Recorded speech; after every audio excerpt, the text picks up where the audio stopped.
Hi guys, nongeye kubasuhuza nk'uko bisanzwe ni Sereveriye.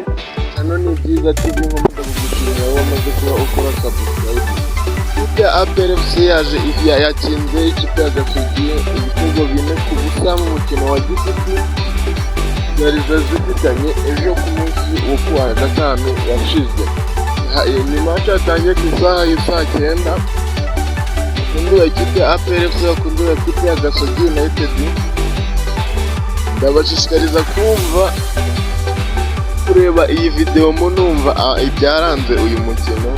Guys, ndabasabye ngo muze gukurikira tugendane akantu kandi. Ni ukuvuga ngo ikipe ya APR FC ni match yari yarateguye ya gishuti aje guhuza ikipe ya Gasogi United muri match ya gishuti friendly game. None ikipe ya APR FC ibyitwaramo neza ndetse inabyitwaramo neza kabisa nk'uko bikwiye, yaza itsinda ikipe ya Gasogi United ibitego 4-0, hasigaye bataha wana nk'abasirimu. Ni mu buryo bwo gufasha abakinnyi bitabiriye amakipe y'ibihugu gukomeza kubyara. APR FC yatsinze, reka amakuru yacu tuyahere mu ikipe ya APR FC ku mukino waje guhuza ikipe ya APR FC na ikipe ya Gasogi. APR FC yatsinze Gasogi ibitego 4 mu mukino w'imyitozo yari friendly game, aho iri match yo gukomeza gutyaza abakinnyi basigaye. Ni ukuvuga ngo APR FC yatsinze Gasogi United ibitego 4-0 mu mukino wo kwitegura umunsi wa 10 wa Rwanda Premier League. Ni umukino wakinwe ku Kirenga Stadium. Ni umukino wakinwe ku Kirenga Stadium Shyorongi kuri uyu wa gatanu ya tariki ya 15 z'ukwa 11 2024 guhera saa 9 zuzuye. Ikipe y'ingabo z'igihugu yakinnye uyu mukino igamije gufasha abakinnyi batari mu makipe y'ibihugu gukomeza kubyara, harimo ba Richmond gukomeza gutyara kugira ngo ubwo Rwanda Premier League izabe isubukurwa mu cyumweru gitaha bazabe bari ku rwego rwo hejuru cyane. Ubwo hazaba hakinwa umunsi wa 10 wa Rwanda Premier League, APR FC izakina na Muhazi United ku itariki ya 23 z'ukwa 11 2024.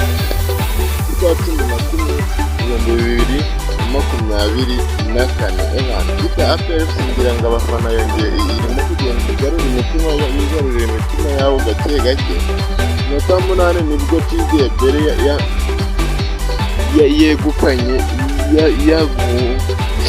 nibwo TDBR yafunguye amazamu ku minota 8 amazamu ya ekipe y'Inyuma ya Gasogi.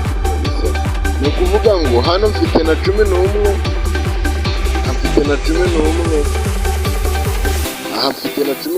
bari babanje mu ku ruhande rw'ikipe ya APR FC. Ndamubona uwo bita Jangwani ni umuvugizi w'abafana ba ekipe ya APR FC, bamwita Jangwani.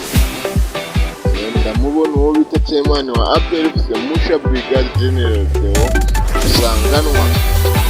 Uyu mukino kabisa noneho reka twigire kuri 11 bari babanje muri match y'ejo saa 9 aho yari match ya gishuti ikipe ya APR FC ya Gasogi.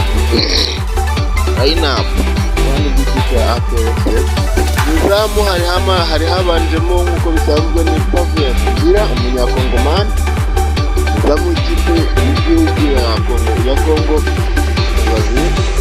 hari habanjemo bita Victor Mbawoma Tugwemeka umugande muramuzi, hari habanjemo bita Arius Swane umunyasenegal, hari habanjemo bita Ndayishimiye Dieudonné ni umunyarwanda, hari habanjemo bita Niyibizi Ramazan ni umunyarwanda, hari habanjemo bita Chidebere Godwin Odibo,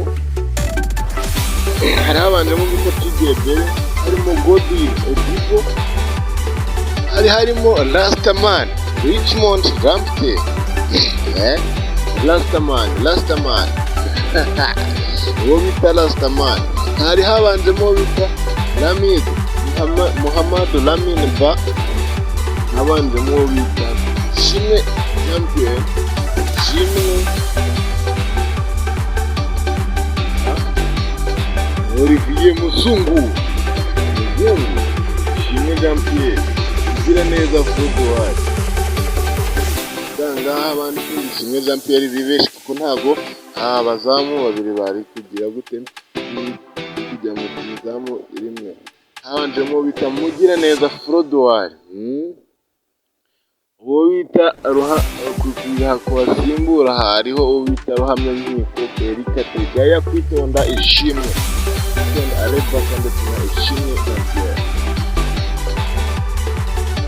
ngabo 11 bari babanjemo ku ruhande rw'ikipe ya APR ndetse n'ikipe ya Gasogi United.